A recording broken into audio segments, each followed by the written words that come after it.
개철님, 김태형 소장님 여러 테마로 나오시는 거의 모든 내용을 다 봤습니다. 개인적으로 많은 부분 배우고 공감합니다. 그런데 오늘 방송은 좀 위험스럽지 않나 싶은 말씀이 있지 않나 싶습니다. 네, 저도 이제 월북하는 심리학 덕분입니다. 네. 선생님은 늘 다른 방송에서 다 위험하다고 얘기를 듣는데 저희 방송에서 제일 위험하신 게 아닌가 걱정하시는 것 같아요. 한마디 해주시죠. 뭐 내일이면 끝날 텐데 뭐. 세상은 낙관적으로 오고 계셔. 네, 걱정하지 않으셔도 될 것 같습니다. 이게 위험하다고 걱정하시는 분들이 저희 어머니도 종종 연락 오거든요. 네. 이런 거 얘기하면 혹여나 탄압을 당할까봐 막 그런 거잖아요. 그런 것 때문에. 아니 제가 예전에 어떤 연극을 봤는데 그게 원래 좀 약간 해악과 풍자가 있는 그런 연극이에요. 그래서 늘 대대로 해왔어. 근데 요번에 이제 윤석열을 다뤘더니 예전에는 또 이제 뭐 정치인을 얘기를 하면 사람들이 막 웃었대요. 근데 윤석열을 얘기하니까 사람들이 웃지를 못하고 다들 이렇게 입이 다물어지는 거예요. 그래서 여러분 그 마음 압니다. 걱정하시는 마음 압니다. 이러더라고요. 이게 지금 일반적으로 국민들이 느끼는 감정인 거죠. 두려움, 걱정되는 거죠. 생활적으로 막 매번 드러나는 건 아니지만 어떤 윤석열과 관련된 얘기를 하면 갑자기 확 위축되는 독재 정권 치하에 살면은 이런 심리를 갖게 되는 것 같습니다. 네. 이수정님, 자, 이 사람들 말 듣다가 이상하게 남한은 돈 벌려고 대학 가는 거고 북한은 국가 목표에 따라 인재를 선발한다고 하는데 근데 남한이 왜 더 잘 사는지도 얘기해야지 라고 해줬어요. 또 있습니다. 또 있습니다. 네, 북한은 연예인 되려면 기쁨조부터 시작 아닌가? 북한은 직장 생활은 합리적이다? 그거야 당연한 거 아닌가? 회식비를 당해서 지급을 안 하니까 집에 칼퇴근하는 거잖아요. 네, 이런 거는 어떻게 말씀드립니까? 이분은 그 국민의힘 이수정 아니죠? 이수경님이네. 이수경님. 네네네. 죄송합니다. 이수경님이라고 해가지고. 이수정이라고 해요. 저도 약간 같은 패턴이 비슷하신데요. 그분이 우리 방송까지구나. 뭐 자, 근데 여기서 뭐 이분은 좀 이 합리적인 비판보다는 약간 흥분해서 비난에 가까운 얘기를 하고 계시는 건데, 자, 뜬금없이 왜 더 잘 사는지 이 얘기를 물어보셨는데요. 사실 80년대까지 북이 우리보다 잘 살았어요. 그거는 조중동도 인정하는 지표로도 나와 있죠. 제가 예전에도 그런 얘기를 했던 것 같고 80년대까지는 그랬다. 그래서 제가 대학교 때 구류 살다가 데모하다 구류 살면서 월간 전선 보고 그 얘기를 봤거든요. 80년대, 70년대까지는 북이 우리보다 훨씬 잘 살았다. 근데 지금 우리가 앞섰다. 그래서 그 순간 막 그 배신감 있잖아요. 제가 어릴 때부터 계속 배운 거는 북에는 거지들이 넘쳐나고 못 살고 그랬는데 월간 조선에서 그 얘기를 했으면 그래서 그때 의심을 했죠. 지금도 우리보다 북이 잘 살 수 모르겠다. 뭐 이런 생각을 했었는데 남북 관계에서 경제력이 역전당한 것은 사실 80년대 후반에서부터 90년대 사이라고 보시면 됩니다. 남쪽은 80년대 그 삼조 호황에 힘입어서 고도 성장을 했고 북쪽은 최악의 국제 환경을 맞이하게 됐죠. 사회주의 진영이 다 무너집니다. 그리고 미국을 중심으로 한 국제적인 봉쇄. 이때는 러시아나 중국이 지금처럼 북에 우호적이지 않았어요. 미국이 무서워서 러시아, 중국도 북을 봉쇄했어요. 그러니까 전 세계에서 거의 유일하게 고립됐다 그럴까요? 그러니까 아주 건국 이래 최악의 국제적 환경을 맞이하거든요. 그러면서 고난의 행군에 들어가고 경제가 완전히 어려움을 겪게 되는 것이죠. 국제적 고립이 왜 경제가 어려워지는 걸까요? 그 북쪽이 원래 자립경제 노선을 추구해서 계속 자립경제를 건설해 왔는데 그래도 수입에 의존해야 되는 것들이 몇 가지가 있었습니다. 북에 나지 않는 거. 대표적인 게 석유, 고무, 꼭 필요하니까. 그다음에 또 하나 사탕수수에 나오는 사탕수수. 뭐 하여튼 그런 거 세 가지인데 하여튼 그래가지고 코크스. 코크스입니다. 이 세 가지가 수입이 돼야 돼요. 근데 이거를 갑자기 사회주의가 무너지면서 봉쇄를 해버린 거예요. 그러니까 돈 주고 살아. 근데 북쪽은 사회주의랑 돈 갖고 거래를 안 했어요. 달러로. 물물교환 방식을 했죠. 근데 갑자기 달러 결제를 하라 그러니까 달러가 어디서 납니까? 없는데. 그리고 그걸 또 파는 것도 막아요. 계속 못 팔게. 미국에서 제재한다 그러면서. 그래서 북쪽이 그 세 가지가 갑자기 차단되면서 코커스가 안 들어가니까 제철이 안 됩니다. 근간이 돼야 되는데. 제철할 때 코커스를 넣어서 무조건 필수 자원인 거잖아요. 그 다음에 석유가 안 들어가니까 경운기 같은 게다 쓰죠. 트랙터 같은 게. 그래서 화학비료 생산도 안 되기 시작하고 공장들이 멎기 시작하고 네. 뭐 그다음에 뭐 또 하나가 뭐였죠? 고무가 안 들어가는 것도 고무도 엄청나게 많은 데 쓰이잖아요. 네. 그러면서 경제가 주저앉기 시작해요. 거기에 3년간 심각한 자연재해가 그걸 이제 네. 덮치고 여러 가지가 겹치면서 고난 행군이 시작되는 건데요. 어쨌든 그건 해결했습니다. 지금은 경제가 놀라울 정도의 성장을 하고 있는데 문제는 제가 하고 싶은 얘기 이거예요. 남쪽은 역사상 가장 좋은 외부 환경을 맞이했어요. 80년대부터. 사회주의 진영이 무너지면서 새로운 시장들이 확 열렸고요. 그러니까 미국이 그 당시에는 그 여력이 생겨가지고 사회주의를 무너뜨리고 한국을 키워줬습니다. 계속 밀어주면서 그 혜택을 많이 입었죠. 그런데 지금 2020년을 넘어서면서부터는 국제 환경이 북쪽은 역사상 가장 좋은 상황으로 바뀌고 있어요. 러시아, 중국, 브릭스를 중심으로 한 나라들이 네. 북쪽에 우호적인 태도를 보이면서 그렇더라고요. 북러 관계, 북중 관계 엄청 좋아졌지 않습니까? 네. 반면에 남쪽은 우리 역사상 가장 안 좋은 국제 환경을 맞이하고 있습니다. 네, 경제 위기입니다 지금. 네네네. 그러니까 미국은 지금 망해가고 있고요. 그래서 미국이 망해가다 보니까 한국한테 이렇게 떡고물을 던져줄 게 없어요. 네. 오히려 뺏어가요. 그래서 어허. 반도체라든가 2차 전지라든가 네네. 이런 핵심 산업들을 뺏어가려고 그러지 않습니까? 네. 그래서 지금 한국 같은 경우에는 경제가 거의 주저앉고 있는데요. 물론 여기에 일방 추종하고 있는 윤석열도 한몫했죠. 그래서 뭐 수출이 4, 5위 하다가 지금 200위까지 떨어진 거 아니에요. 네. 그래서 많은 사람들이 그런 얘기를 합니다. 또 뒤집힐 거라. 남북에서 경제력이. 그러니까 우리가 앞섰던 기간은 이제 잡으면 80년대 후반부터 잡으면 90년대, 2000년대, 2010, 20, 한 3, 40년은 앞선 건데 네. 다시 한번 역전될 가능성이 있다. 그래서 북쪽은 유리하고 그야말로 여러모로 남쪽은 불리하다 이런 얘기를 합니다. 그래서 이 단순하게 북쪽이 못 산다라고 얘기할 수는 없다. 그런 어떤 국제적인 환경과 역사적인 굴곡이 있었다. 네, 이렇게 종합적으로 이제 판단을 종합적으로 해야겠네요. 판단해야 되겠다 이런 거고요. 뭐 지금은 경제가 많이 좋아졌어요. 많이 좋아졌고요. 그 다음에 또 많은 분들이 못 산다 하는데 어느 정도는 산다 이렇게 봐야 돼요. 여러 가지 이제 자료들을 보시면 알 텐데 뭐 미국에 있는 한 교포가 미국에 가서 북쪽 주민들의 생활상을 쭉 보면서 점검한 바에 의하면 그래도 평양에 보통 살고 있는 사람들은 뉴욕의 중산층 정도의 생활은 하고 있다.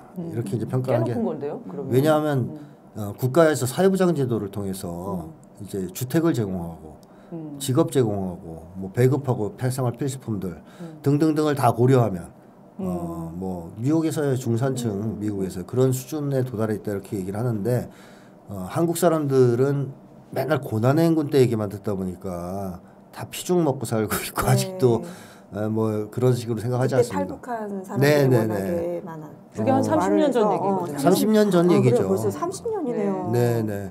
근데 지금은 경제 성장이 굉장히 잘 되고 있어요. 많은 사람들 얘기로는 지금 또 코로나가 끝나고 개방되면서 들어가면서 본 사람들의 이제 네, 실제로 좀 자료들이 있는 거죠. 자료들이 나오고 있거든요. 그래서 그런 걸 보시면 야 그렇게까지 우리가 계속 교육받아 왔던 거지가 사는 나라, 막 굶어 죽어가는 나라, 이거는 고난의 행군 시기에 국한된 얘기다. 그 전에도 그렇지 않았고 고난의 행군이 마무리된 다음에도 그렇지 않다 하는 걸 말씀드리고 싶네요. 여러 가지 이제 객관적인 상황이나 자료들을 우리가 딱 왜곡되지 않게 접하기가 어렵잖아요. 네. 사실 편향적인 이제 자료들을 많이 보다 직접 볼 수가 보니까. 없으니까. 근데 지금은 사실 유튜브나 구글이나 이런데 그냥 평양 모습, 인공위성으로 찍은 모습도 많이 나오거든요. 네. 검색해서 보시면은 말씀하신 대로 우리가 생각하는 30년 전의 북한은 아니다. 아니에요. 네, 아직 머릿속에 우리는 그것만 네. 기억하고 있는데 발전하고 바뀌는 과정에 대한 객관적인 인식이 있어야 앞으로 남북관계를 어떻게 만들어갈지 그런 방향을 잡을 수 있지 않을까 싶습니다. 네, 또 네, 다음 댓글을 댓글. 읽겠습니다. 네, 김영진님, 이번 건 틀린 것 같습니다. 1996년 중국에서 북한 50대와 단둘이 식당 문 잠그고 장시간 대화해봤어요. 60%는 눈동자가 식당 밖 살피면서 대화하더라고요. 엄청난 공포가 기본인 것 같습니다. 그러면 아무도 대들지 못합니다. 이렇게 써주신 것 같아요. 이제 경험담이죠. 네. 중국에서 이제 북한 분을 만나셨나 봐요. 이게 위험한 96년. 개인적 일반화라고 볼 수 있어요. 제가 예전에도 누구 만났더니 자기가 한 명 만나서 얘기한 거 보고 나쁜 놈들이라고 그러더라고요. 다 북쪽 사람들이. 그 놈이 아주 나쁜 놈이었다고. 그 하나의 경험을 가지고 일반화하면 안 되겠죠. 저도 뭐 예를 들면 북쪽에서 넘어오신 김현희 선생이라든가 이런 분들하고 대화해 보면 그분 또 좋게 얘기하거든요. 근데 그것만 가지고 또 일반화할 수는 없죠. 그래서 다양한 자료들을 조사하고 검토해서 결론을 내려야 되거든요. 근데 자칫 잘못하면 자기 경험을 너무 극대화시킬 수가 있어요.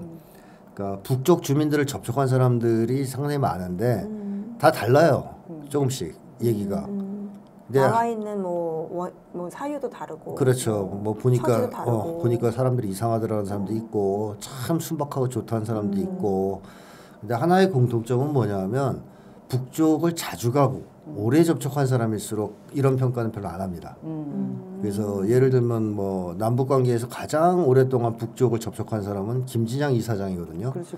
개성공업지구 지원재단 이사장이었던 김진양 교수인데 그분은 그런 얘기 안 하죠. 그분은 개성에서 몇 년을 살면서 북쪽 사람들 계속 보고 접촉하고 토론하고 그랬고 또 예전에 현대 쪽에서 북쪽에 그 경수로 건설할 때 가서 굉장히 오래 있었던 사람이 있어요.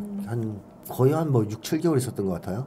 그분도 나중에 자서전을 냈는데 평가가 되게 좋게. 그러니까 오래 있었던 사람일수록 또 신은미 씨처럼 자주 갔던 사람일수록 많이 만나지 않습니까? 그런 이제 평균치가 나오겠죠. 그렇죠. 근데 그렇지 않고 우연히 중국에서 누구 하나 만났는데 이상한 사람 만났다 그러면 그걸 일반화할 수는 없는 거 아니겠습니까? 그리고 96년의 시기도 있을 겁니다. 고난행군 시기죠. 이때 당시에 이제 탈북자가 정말 많이, 그러니까 정말 굶어 죽는 그런 상황들이어서 생존 때문에 탈북하신 분들이 많았던 시기여서 그럴 수는 있을 것 같고요. 그리고 만약에 탈북자라면 그 뭐랄까요 공안한테 중국 공안한테 잡혀서 이렇게 끌려갈 수도 있는 상황이고 그렇기 때문에 눈치를 볼 수도 있는 거고요. 실제로 되게 무서워. 그래서 일단 식탁 문을 잠그고 대화했다는 것 자체 이 상황 자체가 뭔가 이 상황 자체가 약간 수상해요. 그래서 이분도 앞으로 더 많은 자료 그리고 더 많은 어떤 접촉 이런 걸 해보실 필요가 있다. 개성공단 사람들이라는 책이 있습니다. 그 책을 한번 읽어보시면 평범한 그 북한의 노동자들은 어떻게 사는지 그런 얘기들 좀 아실 수 있을 것 같네요. 자, 그 다음은 정말 재미있는 댓글이 달렸어요. 김금혁의 난세일기님. 하하하하 크게 웃고 갑니다. 북한에서 단 하루도 살아보지 않은 분들 같은데 미화는 적당히 합시다. 보기 거북해요. 이분이 유튜버시라고요. 찾아보니까 아니 댓글이 이렇게 달렸길래 본인은 살아봤나? 라고 해서 그냥 들어갔어요. 그런데 진짜로 살아보신 분이에요.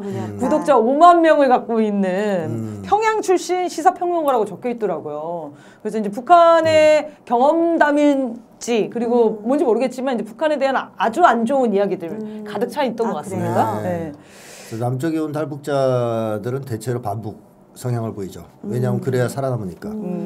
근데 탈북자들 중에서도 일부는 이제 객관적 사실을 보도하기 위해서 알려주기 위해서 노력하는 그런 분들이 분들도 많죠. 대표적인 게 평양 와이파이라고 김현희 씨가 나와서 출연해서 하는 방송이 있고요. 과거에는 또 뭐가 있었더라?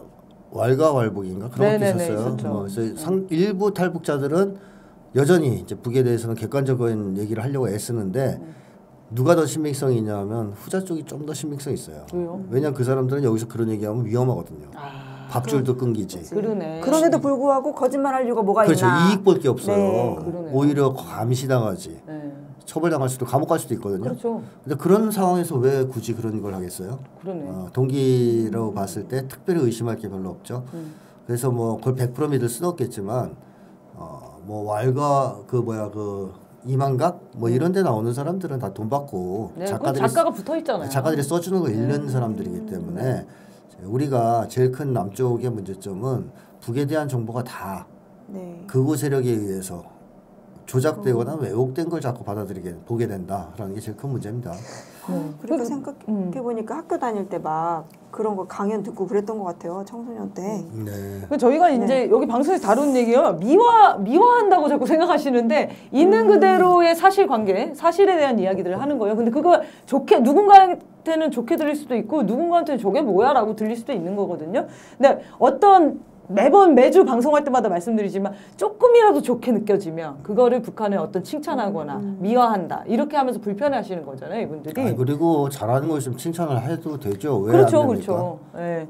그 자체가 그 우리가 의식이 삐뚤어진 거 아닌가요? 네, 그러니까요. 잘하는 거 있으면 잘한다 그러고 그게 못하는 거 있으면 객관적인 못한다 건데. 그러고. 네. 근데 이제 못하는 걸 왜 얘기 안 하냐 그런 얘기를 하시는 분들이 있는데 그게 나오면 또 그런 얘기를 하겠죠. 그리고 북한에서 살지 않아도 들락날락 하셨던 분들은 얘기할 수 있는 거 아닙니까? 그러니까 저는 미국에서 안 살지만 미국 얘기합니다. 할 수 있죠. 그러니까요. 그러니까 뭔가 북한 탈북자들의 말이 그 사람의 말이 모두 다 진실일 가능성은 없잖아요. 그럼요. 다 자기의 입장에서 느끼는 것들을 얘기하는 거고. 그리고 거짓말하는 사람이 너무 많아요. 그러니까요. 탈북자는 특히 그런 것들이 많고 저희도 뭐 대한민국에 살지만 각자 느끼는 세상들이 다 다른 거 그렇죠. 아닙니까? 대한민국 어때요? 라고 물어봤을 때 뭐 이건희는 너무 좋은 나라예요 라고 할 수도 있는 윤석열은 아주 살기 좋은 나라입니다. 이렇게 하는 거고 저희는 이제 그거에 대한 어떤 뭐 살아온 삶에 대한 경험담을 또 얘기하면 또 다를 수도 있는 건데 그런 좀 다른 이야기들도 귀담아 들어주시면 좋겠네요.